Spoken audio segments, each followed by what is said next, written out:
Fertility Awareness Mastery Live is starting in July, and I can't wait to get started. This is my 8-week program designed to help you gain confidence using fertility awareness, and you are officially invited. Whether you're actively avoiding pregnancy or looking to optimize your cycles for conception, we have a spot for you. We start the first week of July. Are you ready to jump in?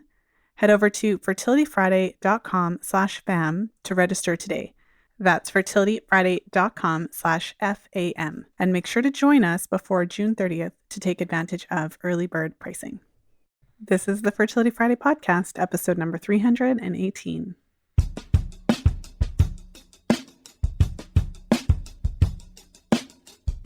Welcome to the Fertility Friday podcast, your source for information about the fertility awareness method and all things fertility. I'm your host, Lisa Hendrickson-Jack. I'm the author of The Fifth Vital Sign and the Fertility Awareness Mastery Charting Journal. I'm a certified fertility awareness educator and holistic reproductive health practitioner with nearly 20 years of experience teaching women to connect to their fifth vital sign through menstrual cycle charting, balancing hormonal health, and optimizing the menstrual cycle without hormones. I'm outspoken about hormonal birth control and its impact on fertility and overall health because you have the right to know how your body works and how artificial hormones disrupt that natural process. I host live coaching programs to help you achieve optimal fertility and health because it's important to have healthy menstrual cycles regardless of whether or not you want to have babies. I'm also a wife and mother of 2 beautiful boys. I know, I'm a busy girl, but I managed to fit it all in. This podcast is designed to empower you to take full control of your cycles, your fertility, and your overall health.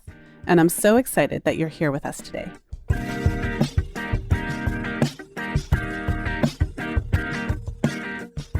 Today, I'm sharing a new episode in my Fertility Awareness Reality Series, and I love sharing these episodes with you, these conversations with real women, so that you can get a sense of what it's really like to use fertility awareness, what it's like to work one-on-one with an educator, and also to know that it's possible to make that transition to using a fertility awareness-based method, whether you're using it for birth control or for pregnancy, to time sex correctly, or whatever the case is. I want you to know that it's possible. And one of the things that I've noticed quite a bit, especially within, the last couple of years in this field, is that it seems to me that there's a growing number of women who really doubt their ability to chart their cycles and be successful at it.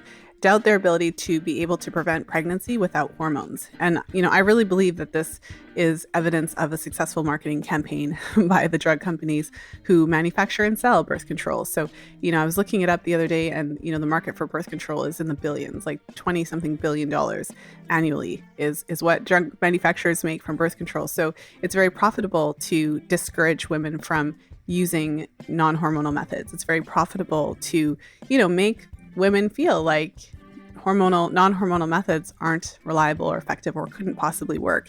And so what surprises me is just how the landscape has changed. How many women doubt their ability to successfully avoid pregnancy with non-hormonal methods of birth control, even though there are literally hundreds of thousands of women, if not more, using this method successfully, all the time. So that's my intention with the Fertility Awareness Reality Series episodes and the Pill Reality Series, just to share the real stories of women who are really doing this and who are taking the plunge and opting out of some of the hormonal methods in favor of fertility awareness. So without further ado, let's jump into my conversation with Lauren.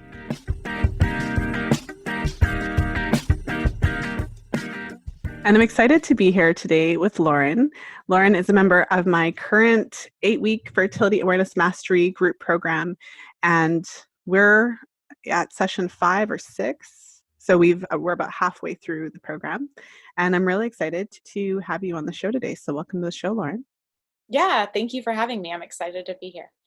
Well, I'm excited to have you, and I would love to start by giving the audience essentially just to let them know a little bit about you and your history so that they have a sense of where you're at with charting and everything. So would you be able to just share with us when you got your first period and how you're managing your fertility and kind of what brought you to this point now that you are really serious about charting? Because you've been charting for a while, so maybe we could share a little bit about that. Yeah, I have. So I got my first period. I think I was like 13, and my period wasn't too bad in high school and into college. some cramps, some pain, nothing that I couldn't manage with a little bit of Advil. Honestly, it's gotten worse as I've gotten older in terms of pain and symptoms, and just noticing kind of like whole body symptoms. Even in high school, I remember girls that would like call off school, and not that I didn't believe them, but I was just like, wow, really? Like, this isn't, wow, that's intense. I don't know. Like, so, and now I totally get it. I'm like, yes, like when my period pain is bad, I don't want to go anywhere. So yeah, I'd say moderate to heavy flow in high school and into college. In terms of managing like my like reproductive health, I mean, as I got into college and I became sexually active, I wasn't on birth control. I wasn't on birth control in high school. I just used condoms. And I did start taking birth control once I was out of college, probably when I was around 26-ish was the first time I'd ever taken it. And I was put on the pill. I wouldn't say it was for a specific health reason. I know some people are recommended the pill for a hormonal contraceptive for period pain, for acne, for everything. So it wasn't for that. I think I was just in a more serious relationship, and it just seemed like, okay, now's the time for me to do this. And so I got on it. At the time, I didn't notice any drastic symptoms or anything like that. I was on it for, I'd say about a year. It probably was even a little bit less than a year, maybe like 9, 10, 11 months, something like that. And now looking back, I think it was a contributor to some health problems that I then had around that time, around when I was like 27, 28 years old, had some health problems with my thyroid, hypothyroidism I was diagnosed with. So I think that was a contributing factor because that kind of happened around that time, along with some other lifestyle factor things. So I went off of it, and I just started researching because I was like, well, there's got to be another way, something more natural, especially with my health problems. I was wanting to treat those symptoms more naturally and holistically. So that's when I discovered fertility awareness. I got Taking Charge of Your Fertility, the book, just read, different articles and things online. I didn't take any kind of course or anything until now. And so I started charting. I think I was using like Kandara, the app, at first. And so I've been charting for like 7 or 8 years-ish now. So it's been a while. I always wanted to take a class, but I just didn't. It's just one of those things. You're kind of like, well, I'm doing fine. And I honestly felt really confident with the method. I felt good about the method, but I did always want to take a class. And so now, now's the time, I guess. So So I mean, I'm familiar with charting, but I've learned so much more in the class. And I have been transitioning from charting internally to checking internally to checking externally now with the Justice method. So that's been a little bit of a transition, but I do like it, kind of as you stated, it does provide a little bit more clarification. So.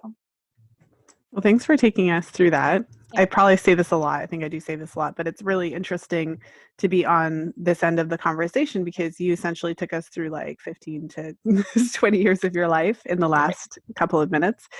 Yeah. But just a couple things, your story that are slightly different to a lot of the women that I have in my reality series. You didn't get on hormonal birth control at a young age. You were basically managing your fertility in other ways.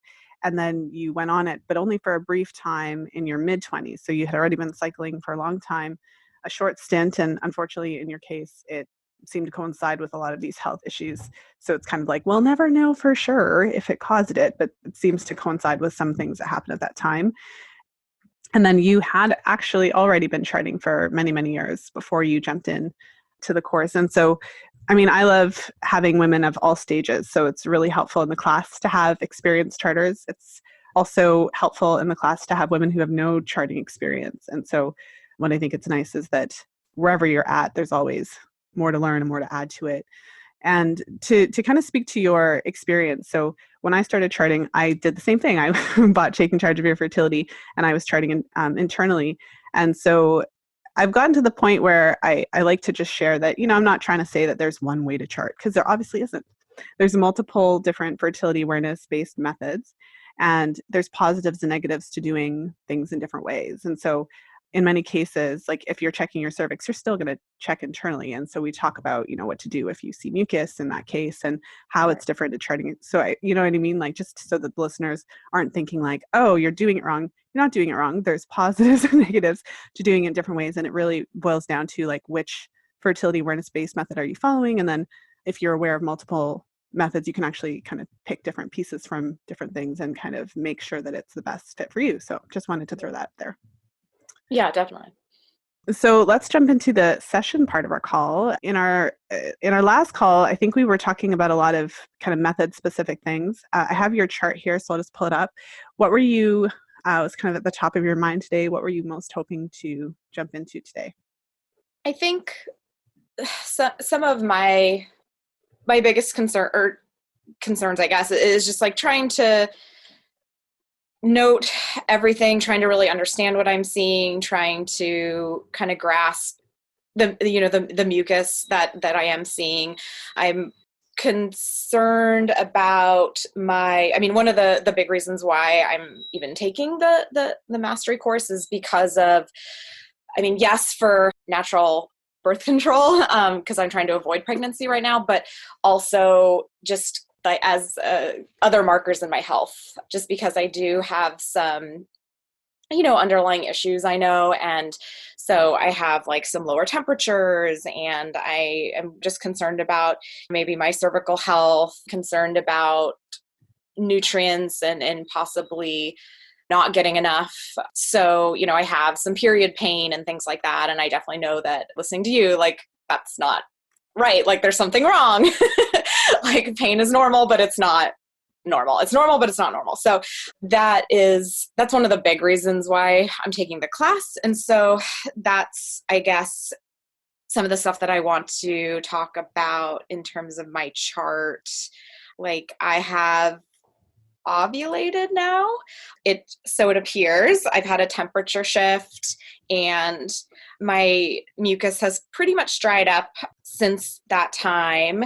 And although I have been seeing a little bit of just kind of like sticky, like it is like I can actually finger test it, but it's definitely not like peak mucus. It's just like maybe a little bit of like not stretchy, just kind of like a sticky, pasty, like off-white mucus a bit.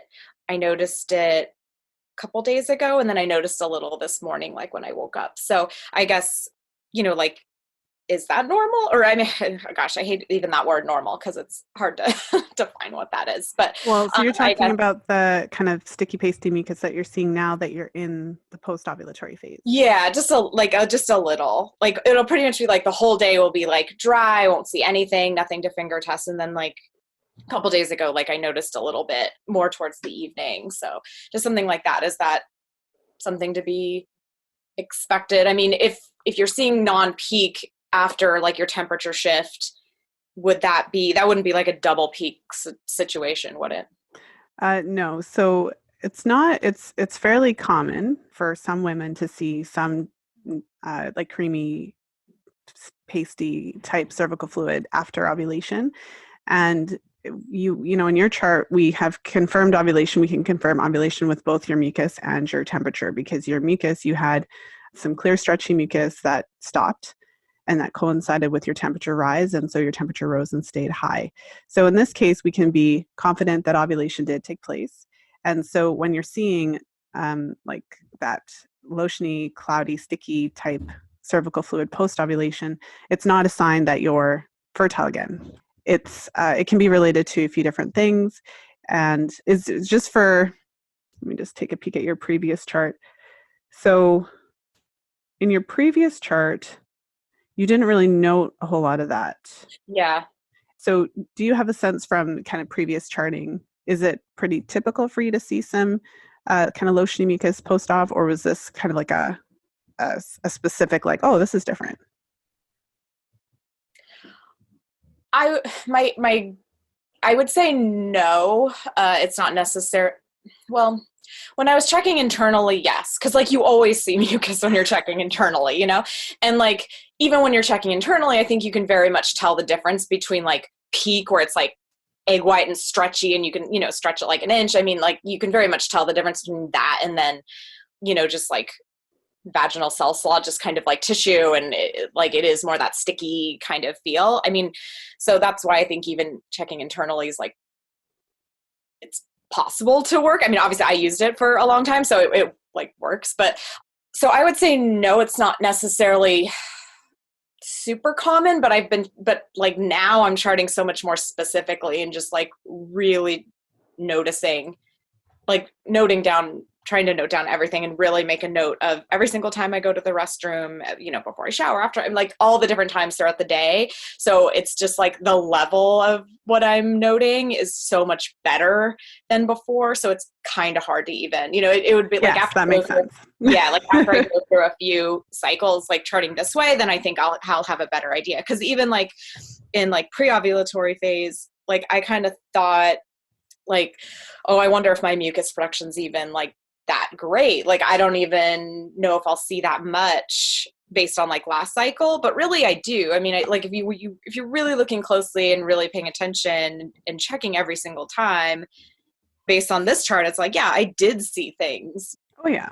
Before, like just around ovulation. I mean, I definitely saw things even like right at the end of my period when my period was really, really light. So it's kind of eye-opening a bit, just because like I kind of had these assumptions of like, oh, I don't think I have that much mucus. I think I'll probably, just based on past stuff, but it's like, well, no, not really actually. Well, to answer your question, so it's pretty common. It's not necessarily something you have to worry about if you see 1 or 2 days of, you mentioned you're checking throughout the day and you might have saw a little bit of the lotiony once in a day. So for example, if this is just an occasional thing, it's not like consistent, it's not every single day post-ovulatory, it's not every single cycle, I feel like it's always good to put that into context. When there's something we should look at, you'll see a pattern. You'll see something that continues to happen cycle after cycle. A few things that it can indicate. So from that hormonal perspective, which is always the foundation of, how we talk about the cycle around here, when you ovulate, your progesterone level rises and that suppresses your mucus production. So for women that are seeing quite a bit of mucus post ovulation, so like a lot of lotiony mucus several times a day, every day type of thing, that can be an indication that the estrogen is higher than it should be, or the progesterone isn't as high as it should be because it's not adequately suppressing the production of the mucus. So it can be related to hormones, and that could be an issue with hormone clearance. Like, are you clearing your estrogen, liver function? It can be related to if your progesterone levels are where they're supposed to be. So some of the things that you can do in general to support your progesterone production in the luteal phase are all of the practices that we've spoken about throughout the class, the lifestyle things. So it comes down to the general things. Sleep, are you getting enough? Are you sleeping in the dark? Are you eating enough? Are you getting your 3 meals a day? What's your exercise routine look like? That type of thing. So kind of on the basic level, things that could disrupt your hormone levels. And let me see if I just take a quick peek at my notes here. Did I ask you about your sleep? So do you sleep in the dark? Yeah. Yes, I sleep in the dark. I'm sure I'm not sleeping enough. So I'm sure I'm not sleeping enough. I would like to sleep more. So I'm a good sleeper. So I sleep solidly. Not typically, I don't wake up in the middle of the night. I go to sleep pretty quickly. It doesn't take me a long time to fall asleep. So I'm getting quality 6 to 7 hours. Well, at what time do you typically go to bed? Usually like 10:30, 11. That's not bad. It's not bad. I just wish it was, I wish it was more. It's just one of those things. Are you having to get up early type of thing? Yeah, for work. So I have a longer commute that I have to do, and obviously just get up and get ready to go to work. So I wish that was a little different in terms of that. I wish I could get a little bit more time into sleep, and I try to when I can, but I guess I'm not doing as well as I. Well, I wouldn't beat yourself up. It's an It seems area to like, work on. yeah, I mean, it seems like you're going to bed at a decent time. And I mean, if you're having to get up extra early, then, that makes it challenging. And that's one factor. So I like to check in on that. And so it's when you think of the luteal phase, so some of the signs that your progesterone might not be in the exact place that you want it to be include if the luteal phase, the number of days is a bit shorter, or if you have any premenstrual spotting, or, those types of things. If you do start to see non-peak mucus show up a bit more before your period starts, those are some signs that it could possibly be related to that. And I would say the biggest cause of lower progesterone, it's a big topic, but it's something that's causing you stress, whether that's direct or indirect, whether it's an event or a choice, dietary inflammation, like whatever the case is. So yeah, so at this point, I don't know that we have enough information to say, oh, okay, this is a problem, or okay, no, it's not, because what we have in front of us is a pretty healthy looking cycle. You had mucus leading up to ovulation, and your mucus did stop. And one of the things that I'll say is that, even though you're seeing a little bit of creamy mucus, it's completely different than what you were seeing in your fertile window. So I suppose when we check in in our next hot seat or our next call, then we'll be able to have a look and see, okay, how many days of mucus did you really have after ovulation, and how many times a day did you really see it? And so if it's just a little bit, it's not necessarily an issue. And if you're concerned about it, we just have to think of ways to support progesterone production, support stress. And if you I'm sure you have all the time in the world, right? Given that you have this busy schedule with the commuting, but some of the things you can do in the post-ovulatory phase, do some Epsom salt baths. That gives you lots of great magnesium. It helps to, relax you, and magnesium boosts progesterone production in the luteal phase and in general, and where a lot of us are deficient. One of the topics that we'll try to get to today is the period pain that you were talking about. And so magnesium is also part of that conversation as well. So thinking about ways to support that, we can see if that makes a difference in terms of how much mucus you're seeing. So ideally, you would be mostly dry post-op.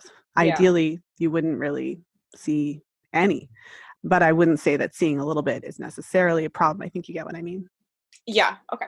Yeah. Let's see. So in your pre-ovulatory phase, you did have 2, 3, 4, 5, 6 days of mucus leading up to it. It looks like you were seeing several days of peak mucus a couple times each day. So is that pretty typical for what you usually see? Yeah, I'd say yeah. I think in terms of that, my cycle's fairly, fairly normal, consistent in terms of number of days. It's usually right around the same, where the day that I ovulate is, right around the same. I mean, obviously every cycle is a little different, but, in terms of that, I'd say it's pretty consistent. Nothing too, no too like major surprises or anything. So, and I think the mucus patterns are similar. Yeah, I'd say it's nothing. It's just more, I guess I maybe thought I had some more like dry days in the pre-ovulatory cycle between my period and like my fertile window. And maybe that's just this particular cycle. I'm like, my stress levels have been pretty high this last like month or so with work. So that is, something that I just kind of want to note with these cycles as well, and just see as I go, especially just charting with so much more detail now. I think that'll be, but still, always something to note down, kind of the stress levels that I have currently. So. Mm-hmm. Well, and actually, now that I'm looking at, you noted your sleep, so I see what you mean. So, the kind of like the average amount of sleep that you get is probably somewhere between 6 hours, 6 and 7. And so in a perfect alternate universe where you get to go to work when you want. How many hours? Like, do you know how many hours your body naturally sleeps? Like, how long it takes you to wake up without an alarm clock? My body's on a fairly good like natural alarm clock. Like even on the weekends, I usually I'll get up kind of around the same times, just because it's just kind of programmed.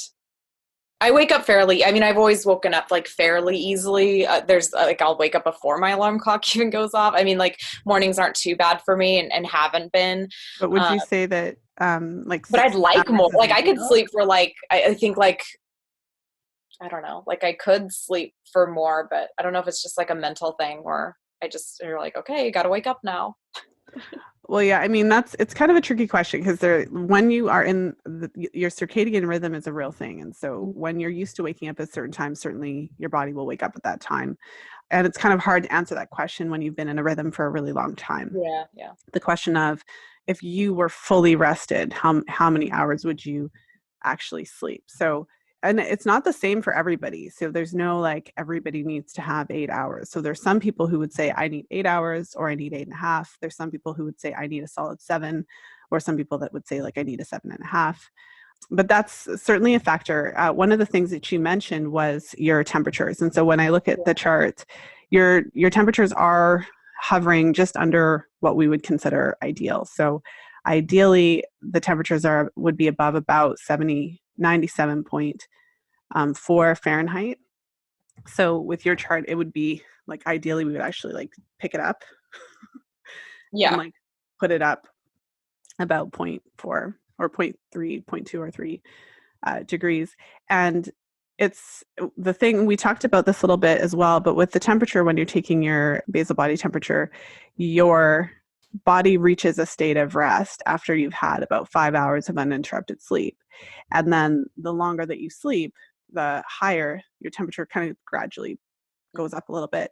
So I'm sure that the sleep part isn't the only or entire explanation. But if you're getting less than you need ideally, then your temperatures would be a little bit lower. So that's something to think about. I mean, if you have the ability to, because I'm a fellow, I'm like a recovering night owl. So like Mm. my vices in life, it's like I'm a recovering sugarholic and I'm a recovering night owl. Hi, my name is Lisa, and I like didn't have a bedtime when I was growing up or something because I got a problem with that. But I've been working on it. It's hilarious. If you talk to my husband, he'd be like, "There's something wrong with her," um, but it's getting better. But I guess what I'm saying is I have a lot of empathy for how difficult it is to switch that, especially when you're working all day and then you just have this tiny little bit of time to yourself and you just want to, do the things that you want to do. So if you have the wherewithal, depending on what's going on, to commit for a week or something like that.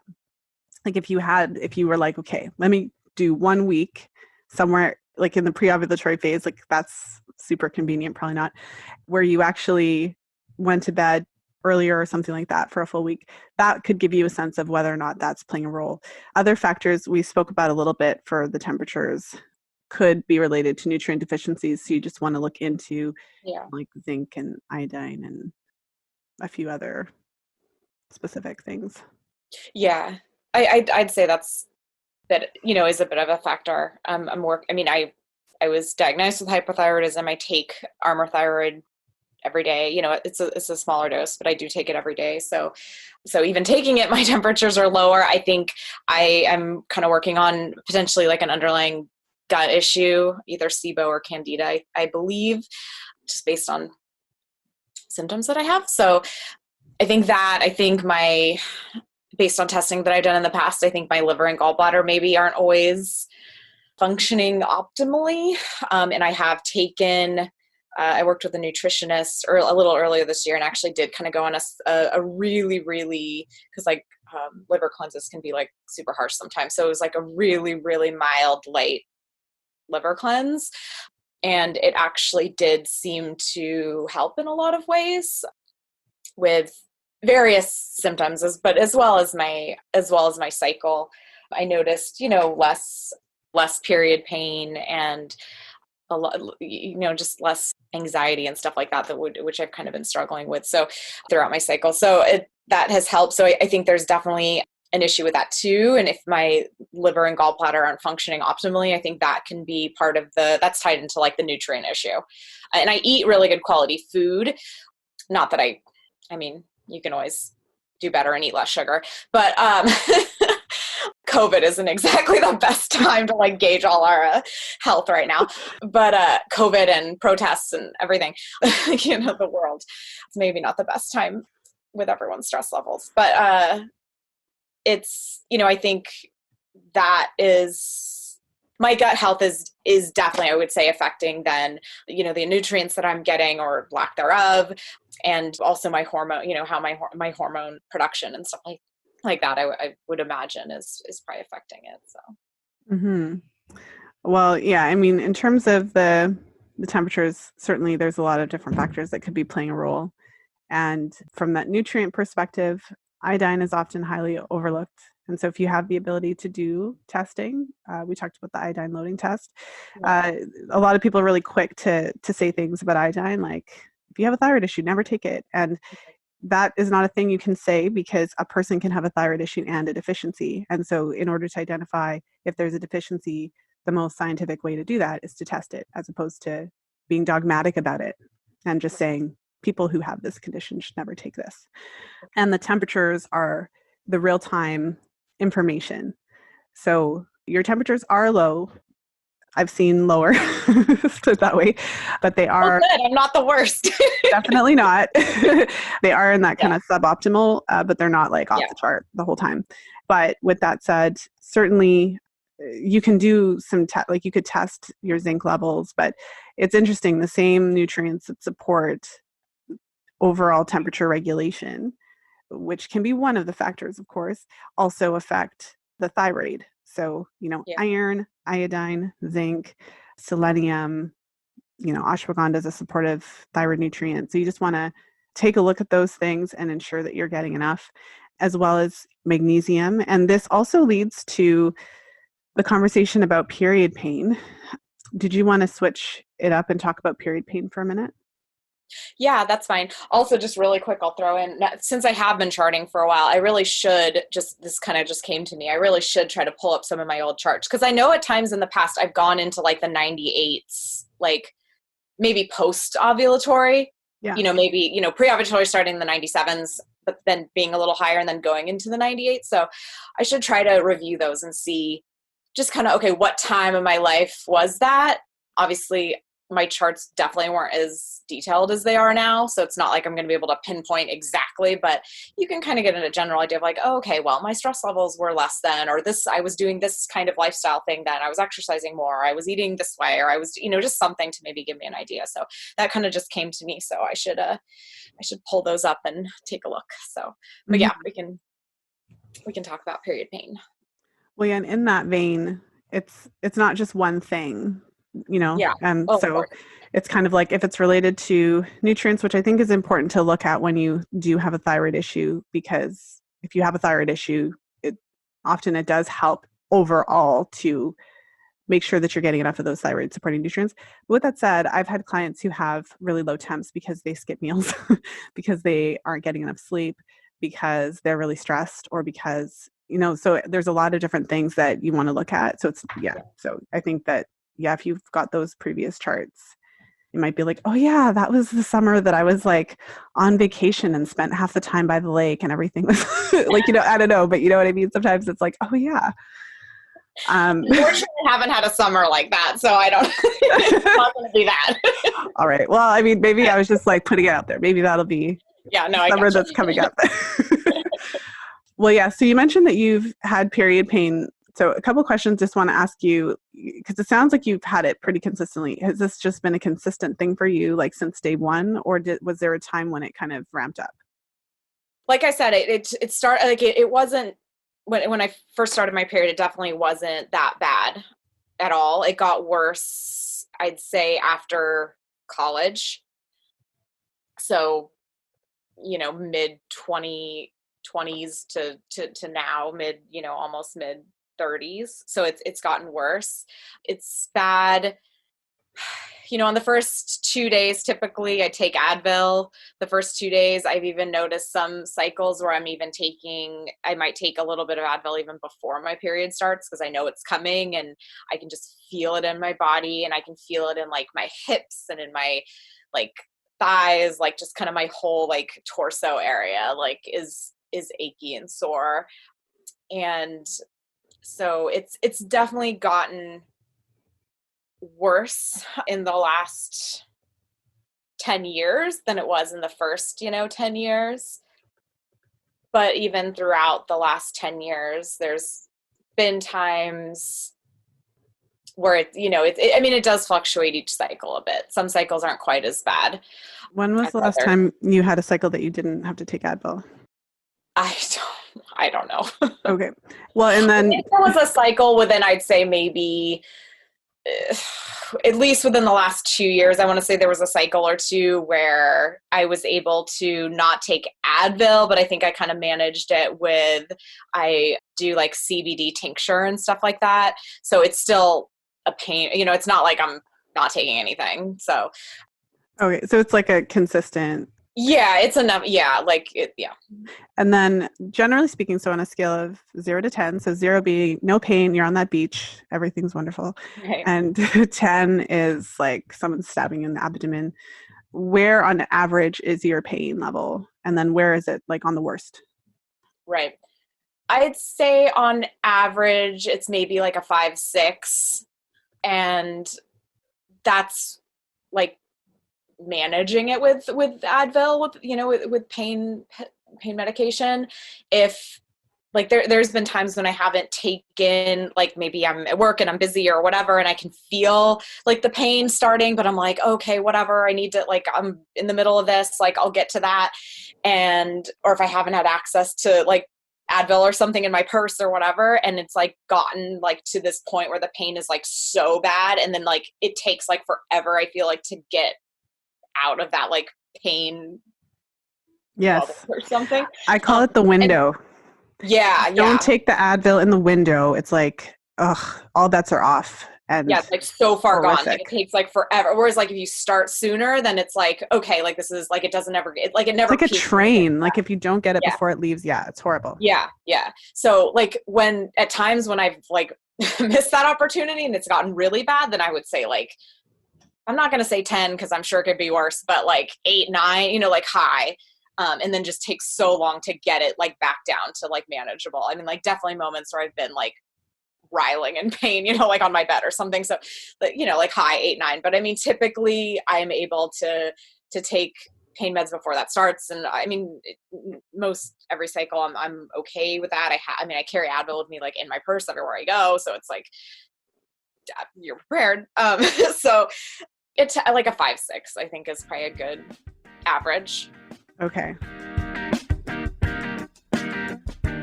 I just wanted to pop into today's episode to remind you that early bird registration is now open for Fertility Awareness Mastery Live. This is my 8-week group coaching program designed to help you unlock the secrets of your menstrual cycle. Fertility Awareness Mastery Live teaches you everything you need to know about fertility awareness cycle tracking to achieve your intentions. Whether you're currently trying to get pregnant, avoiding pregnancy, or planning to conceive in the future, we have a spot for you. Head over to fertilityfriday.com/BAM, that's FAM, to reserve your spot today. So again, that's fertilityfriday.com/BAM. And you have until June 30th to sign up at the early bird price. Now let's jump back into today's episode.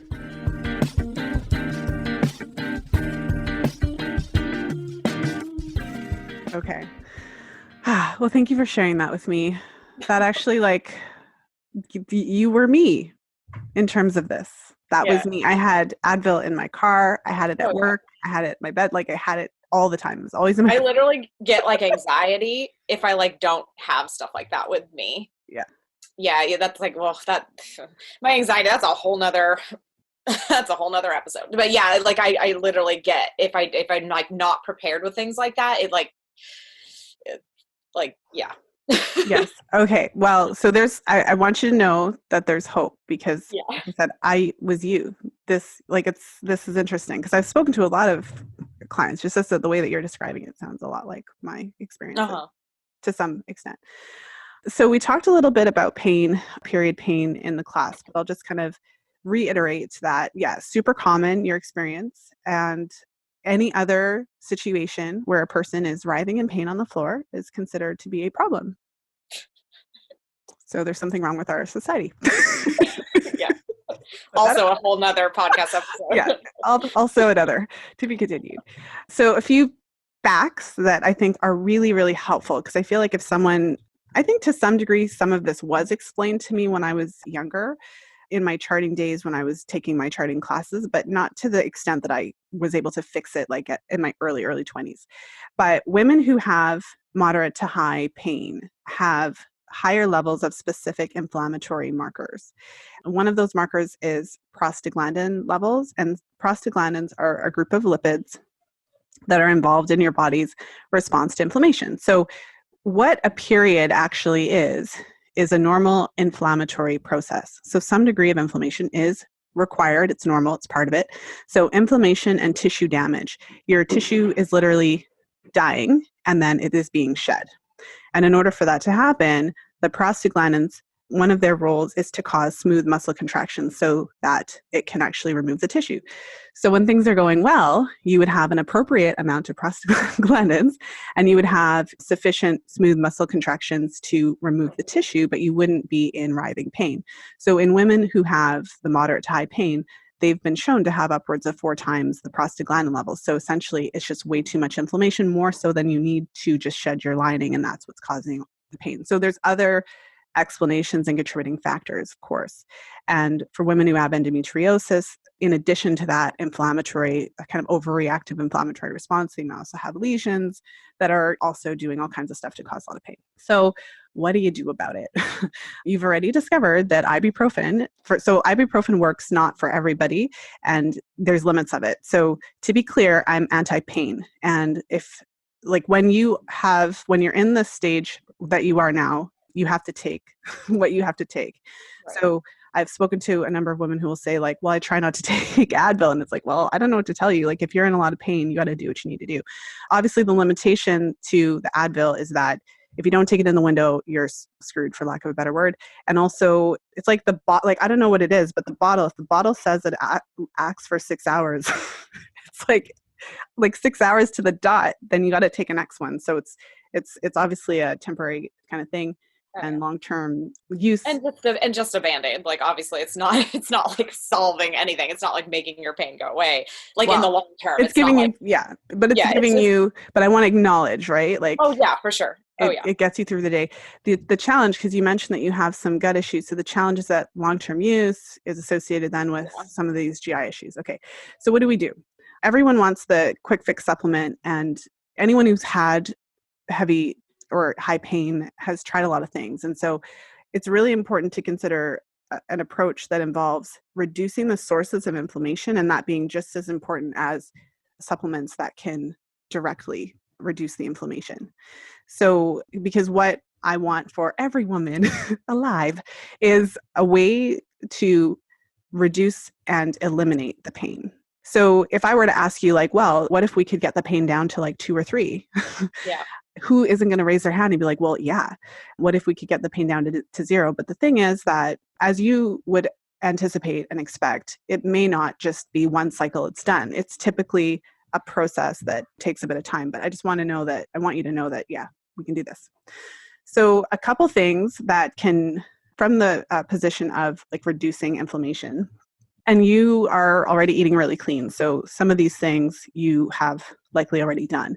So some of the common sources of inflammation would include regular conventional meat and dairy products. So I'm not anti-meat. It's just that when the cows are eating corn and soy, the meat is highly inflammatory. So the composition of omega-3, omega-6, right? Yeah. So if you're able to get grass-fed, it doesn't necessarily have to be organic, but if the cows are eating grass, or whatever the case is, better. Do you consume dairy, or can you not consume dairy? I'm not. I haven't had dairy in a few years, so it's something that I eliminated a lot of things from my diet for inflammatory purposes, and so that's one of them, and I just haven't brought it back. Would you say that there's do you have any dietary sources of inflammatory, like sugar, processed foods?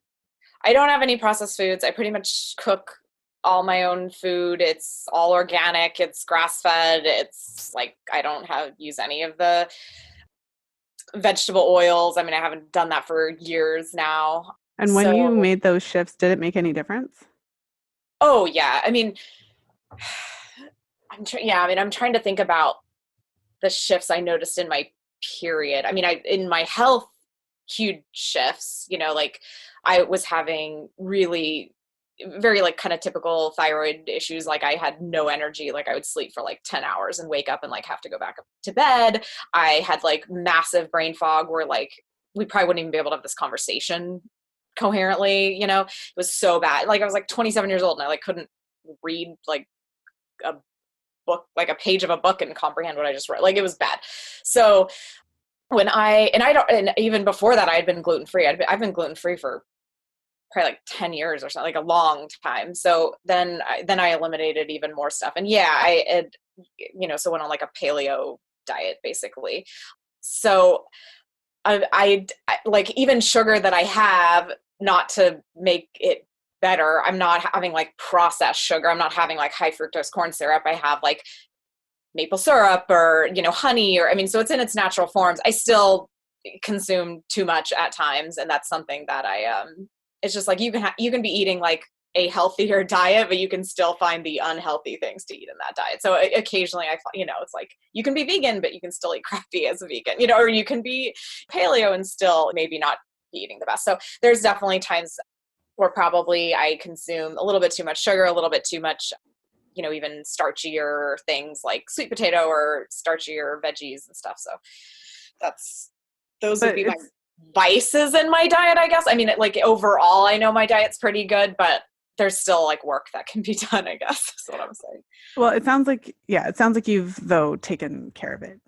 Like it sounds like your diet is not this massive source Yeah, of things. I just wanted to check in with that because I mean we got to live our lives. So I don't perfect. even Yeah. think there's such a thing as a perfect diet because Oh, everyone yeah, no. requires different stuff. So it doesn't sound like the diet is like necessarily a huge source. So a few things. It's what I call the period pain trifecta. A few things that can be really helpful in terms of reducing inflammation in the body. So, three key nutrients to look at. We already talked about magnesium. And with the way that you're charting now, you would very quickly see, so if you did it for one full cycle, whether or not that makes a difference in the degree of your period pain the following cycle.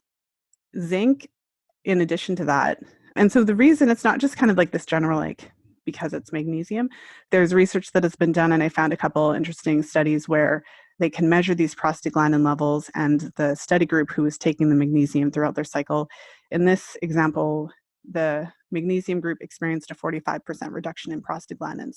So when you understand the inflammatory process that's happening, and you understand that these particular nutrients have been shown to reduce those specific markers, then it makes sense. Okay, that's why it's working. That's why the pain is less.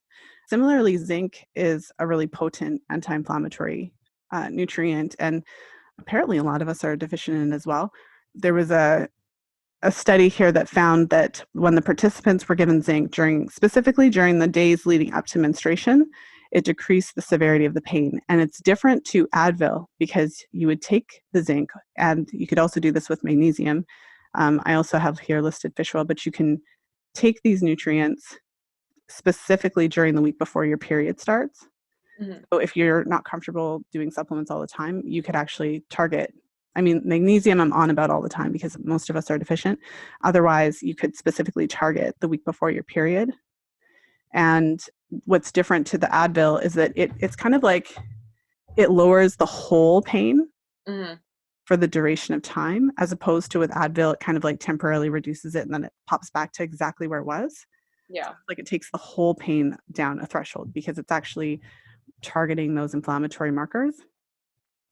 And so that's something to consider. And yeah, so that brings us pretty much to the end today. Did you have any other questions before we Um, end the call? no, I think that's good. That gives me a lot of good stuff to work on. So Cool. Well, so for the listener who is thinking to herself, like, wow, Lauren had years of charting and she jumped into the class, like, what would you want the listener to know who's actually thinking about jumping into the next live program? What would you want her to know about it? I mean, definitely that it's worth it. I've gotten such a better understanding of what I'm seeing, how to chart, just even some really basic things like you kind of go over. I mean, some of these basic anatomy things, basic, this is how the female body and male body work. I mean, just even some of that stuff, which like, first of all, we all should be learning probably in high school, but once again, that's a whole nother podcast episode.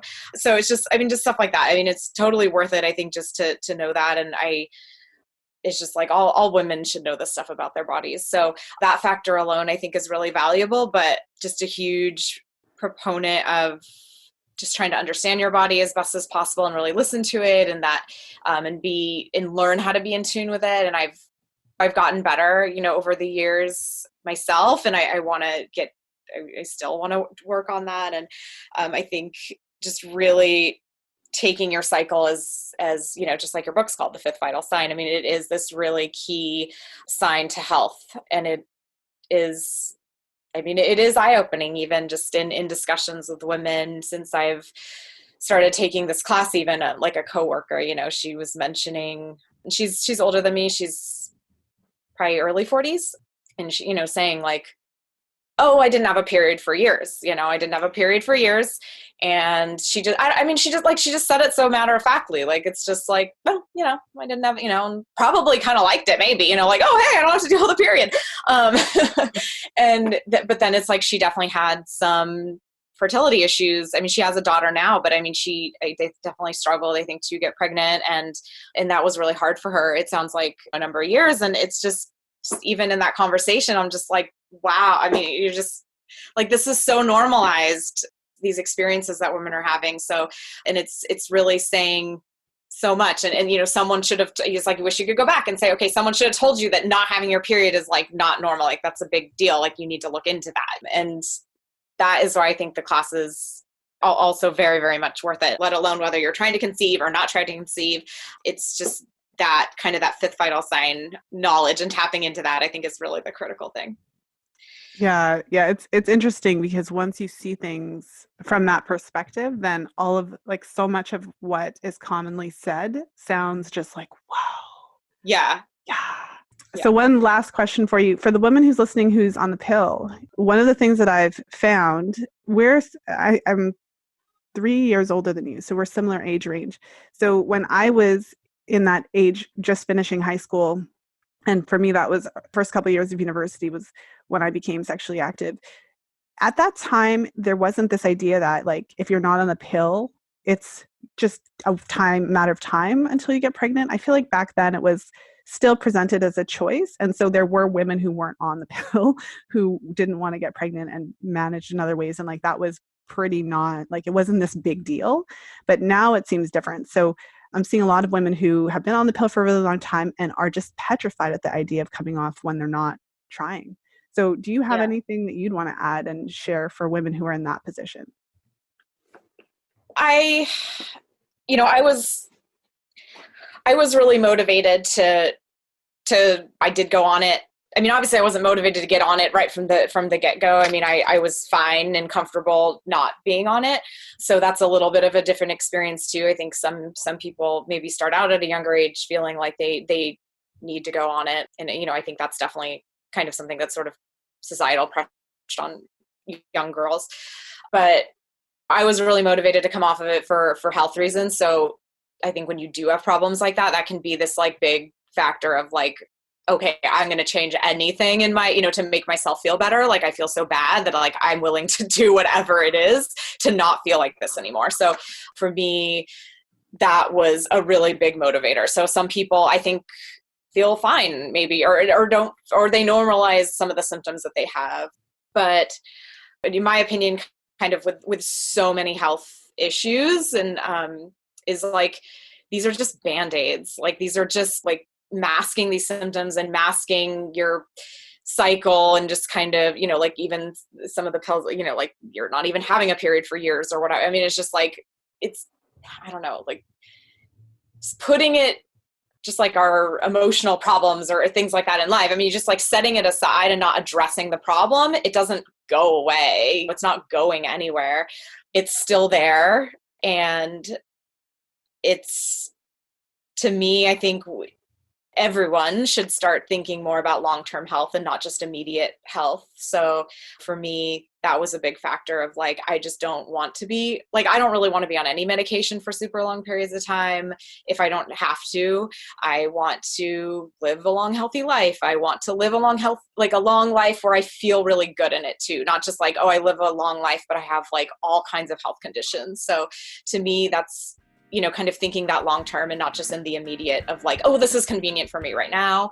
I think every woman should have all the information and it should be presented to them, and then they can make that decision. And that's how you make a good decision, is by having all the information. So if people are given that info and then they make the decision to still go on some type of hormonal contraceptive just based on their life situation, I mean, that's, everyone's got to do that, and make that decision. But I think I'd say it's not that scary. It's very doable. I think it's, I don't know, our bodies aren't like this scary unknown thing that you can't navigate or can't figure out. I think the charting, it can be a little bit overwhelming at first, and there can be a lot of like rules and you're like, oh my gosh, like if I don't get them all right or whatever. But I mean, really, it's not that hard, and it's like all the other processes that you go through in your day, like you can definitely do this too. So it really does become a routine fairly quickly, I think. So it's like, it's not, I'd just say it's not scary. It's very doable. And I think just trying to think in long-term health and not just in the immediate future is really important. That's kind of the advice I have for myself and for other people. Well, thank you for sharing that. Lauren, thank you for being on the show. I know there's a lot of women who needed to hear this episode today, so I really appreciate it. And I will see you soon, actually, in like an hour for her call. Yeah, no, thank you so much. I appreciate your time and everything you're working on very much. Thank you for listening. If you enjoyed today's show, please share it with a friend. You'll find the show notes page for today's episode over at fertilityfriday.com/318. I hope that you enjoyed my conversation with Lauren today. It was such a treat to be able to talk with her, to go through her charts, and to just go through some of the challenges that she's been experiencing with her periods. And if you can relate to having painful periods, whether it just kind of started at some point or whether they were always painful, I always take every opportunity to, basically shout from the rooftops. Although it's very common for women to experience pain, and many women do, it's not normal. And outside of, say, childbirth, there's no real example of when we would think that pain is completely okay and acceptable. And so, outside of periods, when you think of pain, it's related to inflammation, tissue damage, and it's generally a sign that there's something we should be paying attention to. And although I refer to the menstrual cycle as the fifth vital sign, there are a number of professionals that actually refer to pain and suggest that should be the fifth vital sign. So anyways, in this case, it kind of amounts to the same thing, right? Because we're talking about the menstrual cycle and pain together. But what it boils down to from another perspective, in my personal belief system, I just don't believe that we should have to suffer, especially when there are proven evidence-based ways to target and address the root cause, the root issues that cause the pain, which is typically related to inflammation, and in cases of endometriosis, a combination of inflammation and tissue growing and developing in areas that it shouldn't be. So, immune system dysregulation. But either way, there's something that can be done about that.